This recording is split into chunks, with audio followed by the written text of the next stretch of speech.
La secousse soudaine de l'ascenseur plongea Nathalie Burke dans l'obscurité. « À l'aide !» s'écria-t-elle, la claustrophobie submergeant instantanément la PDG habituellement calme d'Elvatech. Sa voix paniquée résonna dans la cage d'escalier vide du modeste immeuble, son refuge temporaire depuis la chute des actions de son entreprise au cœur d'un scandale.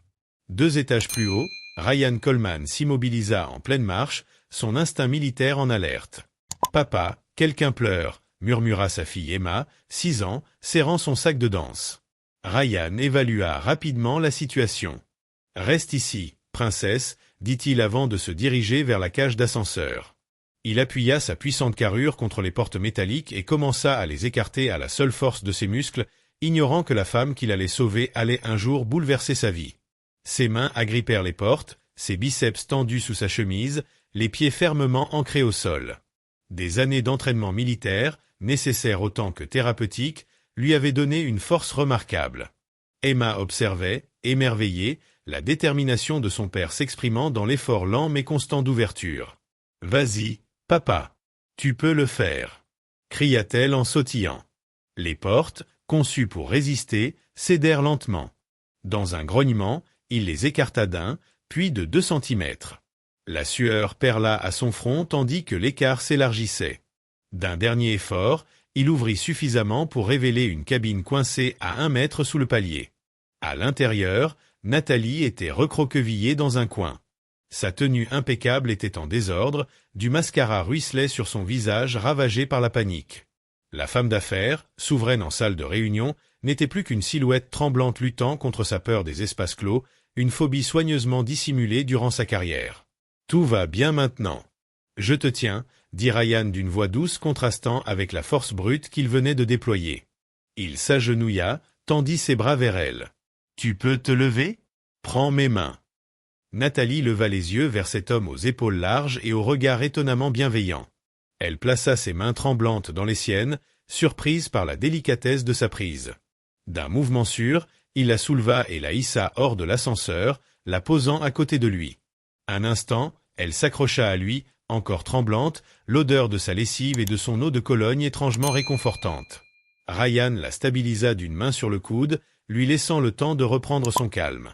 Aucun d'eux ne savait alors qu'ils s'étaient déjà croisés.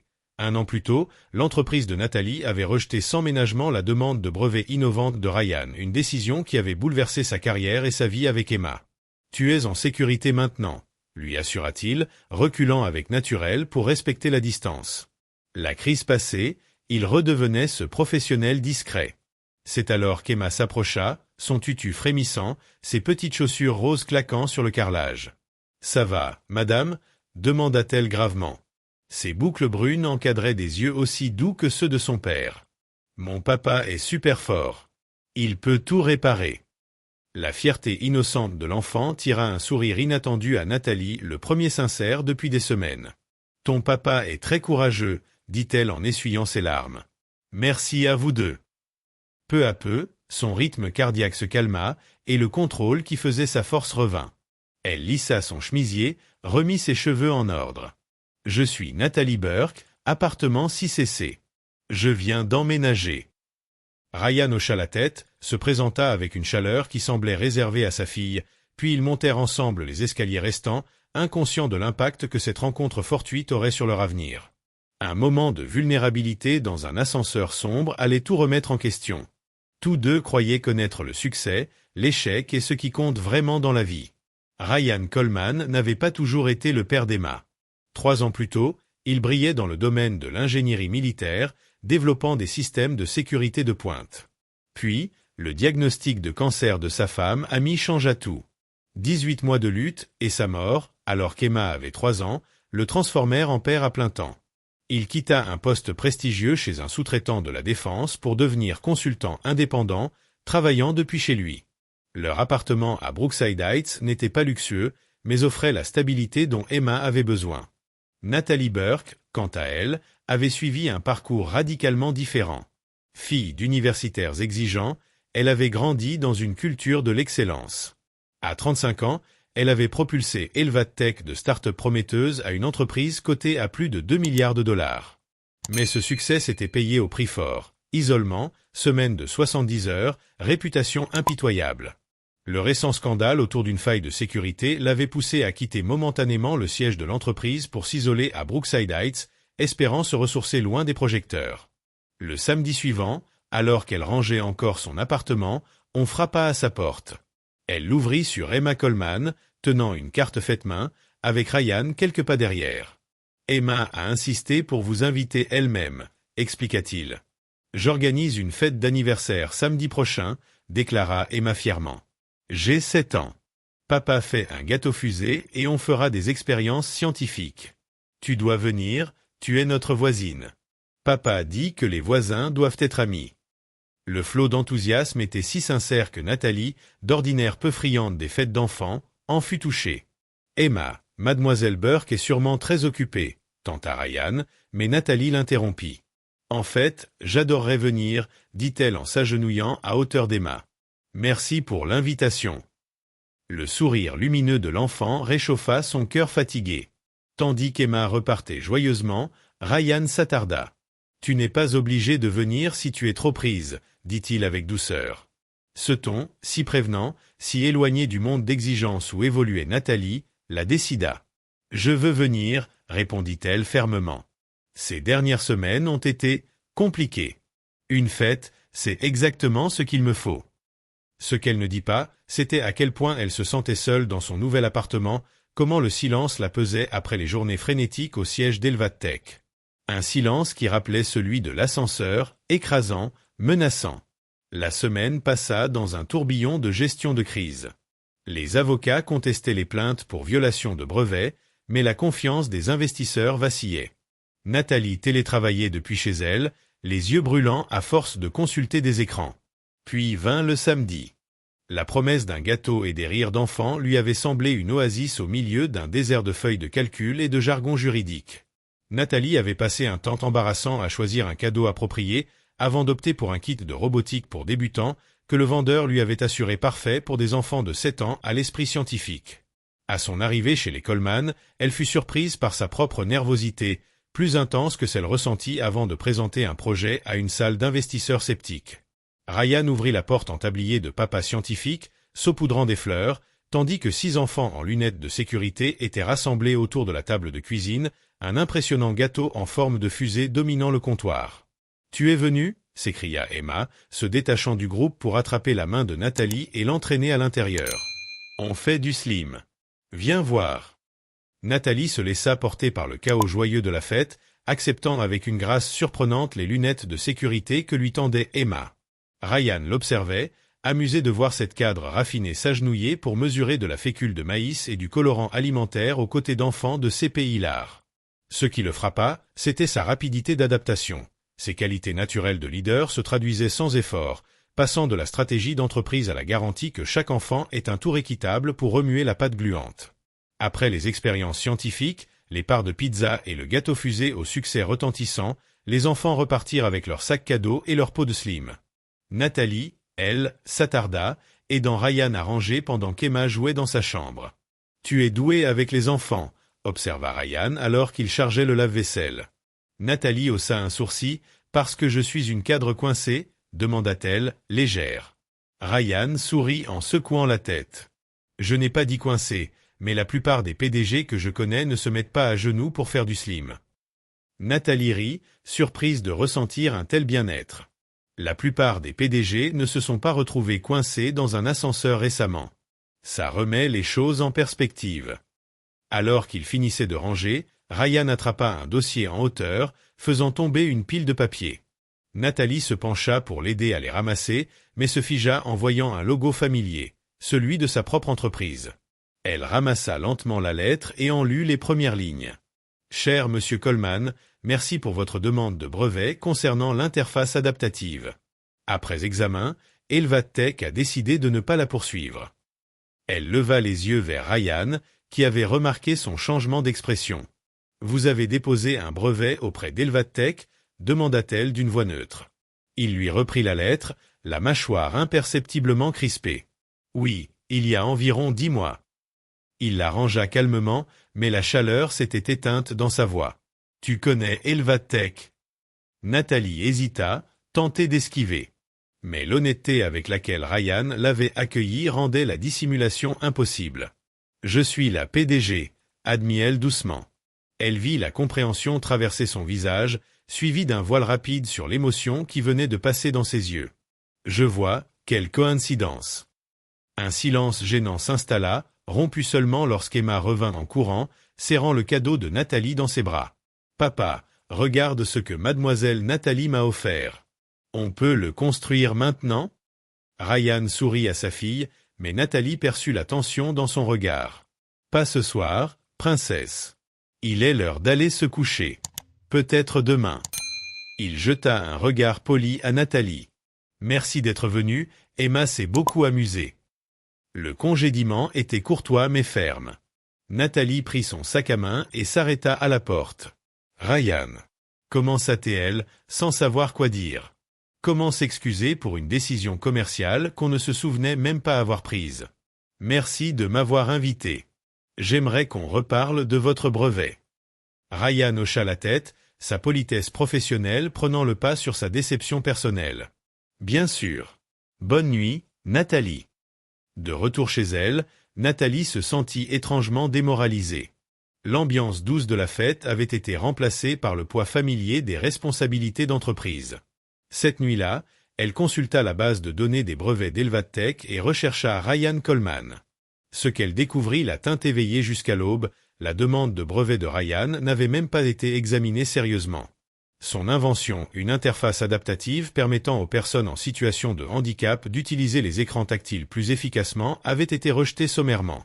C'était brillant, innovant, et pourtant refusé, car Ryan était un inventeur indépendant sans soutien d'entreprise. Le cadre ayant traité la demande, Jackson Phillips, ancien directeur de l'innovation aujourd'hui décédé, l'avait jugé insuffisamment viable commercialement, malgré des projections très prometteuses. Nathalie reconnut dans les notes internes cette arrogance insensible qui rejetait tout ce qui ne venait pas de leur propre département R&D, exactement ce qu'elle avait juré de combattre en fondant Elvatech. Le lendemain matin, Nathalie attendait dans le hall de l'immeuble, 2 cafés à la main. Quand Ryan apparut avec Emma, elle s'approcha prudemment. « J'espérais qu'on pourrait parler », dit-elle en lui tendant un café. « Après le rendez-vous d'Emma, peut-être. » Il la regarda longuement avant de répondre. Sa mère vient la chercher dans 20 minutes. Tu peux revenir vers 10 heures. Ce n'était pas chaleureux, mais c'était une ouverture. Nathalie hocha la tête, soulagée. J'apporterai des bagels. Emma les regarda tous deux avec curiosité. Est-ce que toi et papa, vous allez devenir amis? Demanda-t-elle. Nathalie lui sourit. J'espère. Je l'espère vraiment. À 10 heures précises, Nathalie frappa à la porte, un sac de bagels frais à la main. L'appartement semblait plus calme sans l'énergie d'Emma. « J'ai consulté votre demande de brevet », dit-elle en s'asseyant à la table. Elle n'aurait jamais dû être rejetée. Ryan resta impassible. Des décisions commerciales sont prises tous les jours. J'ai tourné la page. Mais la tension dans sa main trahissait sa déception. Nathalie sortit sa tablette, affichant le dossier. Ce n'était pas une décision commerciale. C'était de la paresse bureaucratique et de l'arrogance institutionnelle. Votre conception est brillante. Elle pourrait aider des milliers de personnes. Pendant l'heure qui suivit, ils discutèrent des aspects techniques de son invention. Ryan, en racontant comment il avait été inspiré par un enfant atteint de paralysie cérébrale luttant avec un écran tactile, laissa tomber sa réserve. Nathalie vit en lui un ingénieur passionné, porteur d'une vraie innovation, centrée sur l'humain. « Pourquoi ne l'avez-vous pas soumise ailleurs après notre refus ?» demanda-t-elle. Ryan baissa les yeux. « Ma femme est décédée 6 mois avant. Un cancer. La procédure m'a épuisé. J'avais Emma à gérer. Quand la lettre de refus est arrivée, j'ai fait des choix. Elle avait besoin de stabilité plus que moi de bataille contre des géants. » Nathalie pensa à cet homme qui avait forcé la porte d'un ascenseur pour la sauver, qui créait des expériences pour l'anniversaire de sa fille, qui avait mis ses rêves en veille pour protéger son enfant. « Je veux arranger les choses, » dit-elle. « Pas parce que tu m'as sauvé, mais parce que c'est juste. Ton invention mérite d'exister. » Ryan la regarda, cherchant la trace d'une arrière-pensée, mais n'en trouva aucune. Il hocha lentement la tête. « Que proposes-tu » Nathalie se pencha, l'énergie retrouvée. Une évaluation sérieuse. Et si elle est aussi bonne que je le crois, un partenariat de développement qui respecte ta propriété intellectuelle. Au fil des semaines, un nouveau modèle s'installa entre ses deux voisins improbables et le brevet de Ryan prit enfin vie. Le projet de Ryan fut examiné en profondeur par les meilleurs ingénieurs d'Elvatech qui confirmèrent tous les propos de Nathalie, soulignant l'ingéniosité de son travail. Pendant ce temps, le kit robot d'Emma devenait un pont entre trois, les séances de construction du soir devenant un rituel. Nathalie, qui ne s'était jamais considérée comme douée avec les enfants, se découvrit enchantée par la curiosité et l'imagination débordante d'Emma. Ryan, malgré sa réserve initiale, appréciait de plus en plus la façon dont Nathalie interagissait avec sa fille, toujours à hauteur d'enfant, la poussant à aller plus loin sans condescendance. « Pourquoi n'as-tu pas d'enfant » demanda Emma un soir, alors qu'ils ajustaient le réseau de capteurs du robot. La question prit Nathalie au dépourvu. Elle regarda Ryan, s'attendant à ce qu'il intervienne, mais il se contenta de hausser un sourcil, curieux lui aussi. « Je me suis concentré sur le développement de mon entreprise », répondit finalement Nathalie. « C'est un peu comme élever un enfant. Il faut une attention et des soins constants pour bien grandir, pensa Emma. Mais une entreprise ne peut pas te faire un câlin en retour, observa-t-elle avec une désarmante simplicité. Et elle ne te fait pas de carte d'anniversaire. Ryan faillit s'étouffer avec son café, mais Nathalie hocha simplement la tête. C'est tout à fait vrai, Emma. Je n'y avais jamais pensé de cette façon. Alors que le printemps s'épanouissait à Chicago, quelque chose de plus inattendu s'épanouissait aussi entre Ryan et Nathalie. Il ne s'agissait pas uniquement du brevet, désormais en phase avancée de prototypage, mais des petits gestes, Ryan tendant instinctivement la main quand elle trébuchait, Nathalie se souvenant exactement comment il prenait son café, les longs messages laissés à sa porte après les soirées cinéma où Emma s'endormait. Aucun ne mettait de mots sur ce qui naissait, trop marqués par leur perte passée, trop prudents face aux complications futures, mais cela transparaissait dans leurs regards prolongés, dans leur façon de graviter l'un vers l'autre dans les espaces partagés. Cette routine fut brisée un mardi matin. Ryan reçut un SMS urgent de Nathalie, « Allume les actualités économiques maintenant ». À l'écran, un bandeau s'affichait, « Rivaltech annonce une interface adaptative révolutionnaire pour les utilisateurs handicapés ». La technologie décrite ressemblait étrangement à celle du brevet de Ryan, encore en cours d'examen confidentiel chez Elvatech. Le journaliste félicitait Andrew Morgan, PDG de Rivaltech, pour son engagement en faveur de l'accessibilité. Ryan sentit son estomac se nouer. Son téléphone vibra, « Tu l'as vu ?» La voix de Nathalie était tendue, retenue par une colère froide. « J'enquête déjà. C'est de l'espionnage industriel, pur et simple. » Mais en ligne, les spéculations prenaient une tournure plus sournoise. Des blogs suggéraient que Nathalie avait transmis les informations à Rivaltech par vengeance ou pour sauver Elvat d'un effondrement. Le récit, absurde, se répandait pourtant à grande vitesse.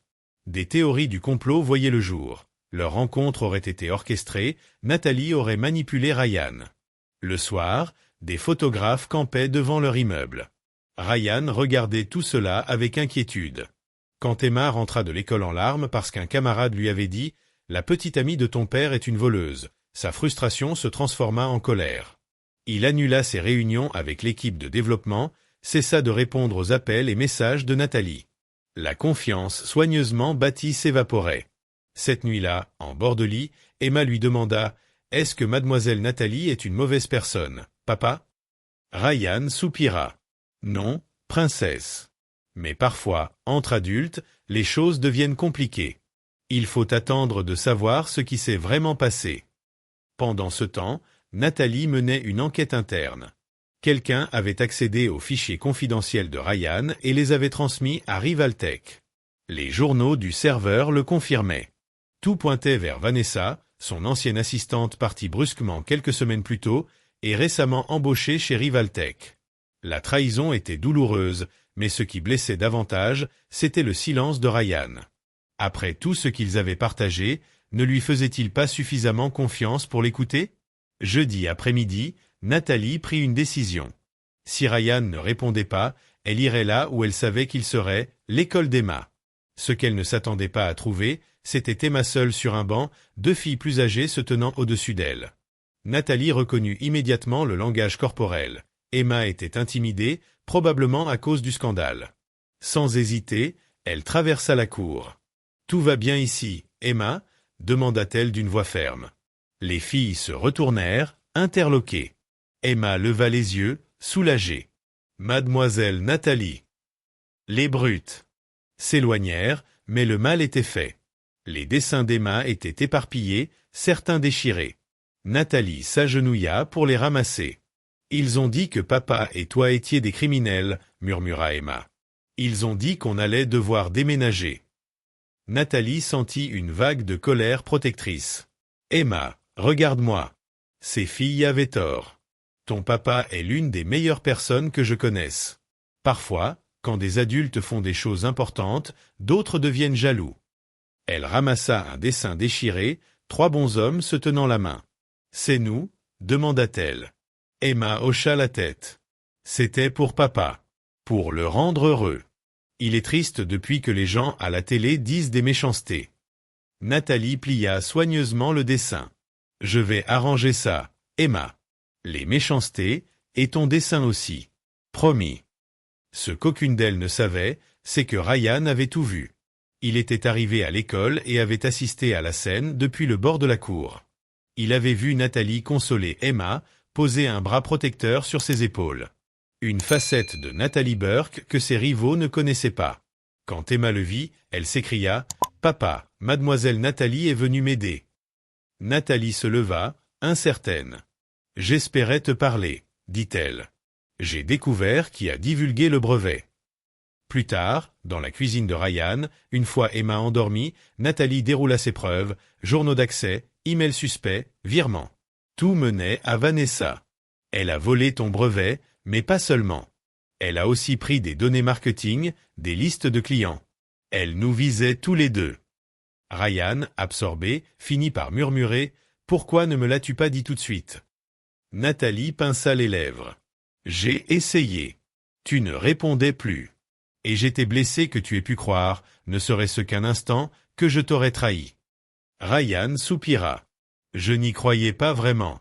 Mais quand Emma est rentrée en pleurs, j'avais besoin de blâmer quelqu'un. » Il la regarda dans les yeux. « Je suis désolé de ne pas t'avoir fait confiance. » Nathalie acquiesça. « Et maintenant ?» demanda-t-elle. L'expression de Ryan se durcit. « Maintenant, on riposte. Ensemble. Rivaltech a peut-être volé mon design, mais ils n'ont pas compris l'architecture sous-jacente. » Le projet échouerait lamentablement sans les adaptations sur lesquelles Ryan travaillait depuis la soumission initiale. Au cours des 2 semaines suivantes, lui et Nathalie mirent en œuvre un plan soigneusement orchestré. D'abord, ils rassemblèrent et documentèrent toutes les preuves d'espionnage industriel.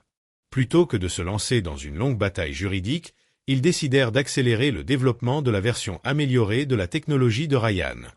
Nathalie utilisa ses contacts dans les médias pour organiser une démonstration technologique majeure, prévue précisément le jour du lancement officiel du produit concurrent. Sous pression, ils travaillaient jusque tard dans la nuit, après qu'Emma se soit endormie. Mais cette pression avait une saveur différente. Ils se battaient côte à côte pour quelque chose de profondément significatif. La veille de la démonstration, Ryan trouva Nathalie encore éveillée, entourée de notes de présentation dans son salon. Il lui tendit une tasse de thé en lui suggérant d'aller dormir. Elle accepta, épuisée, puis lui rappela en souriant que le lendemain serait un grand jour.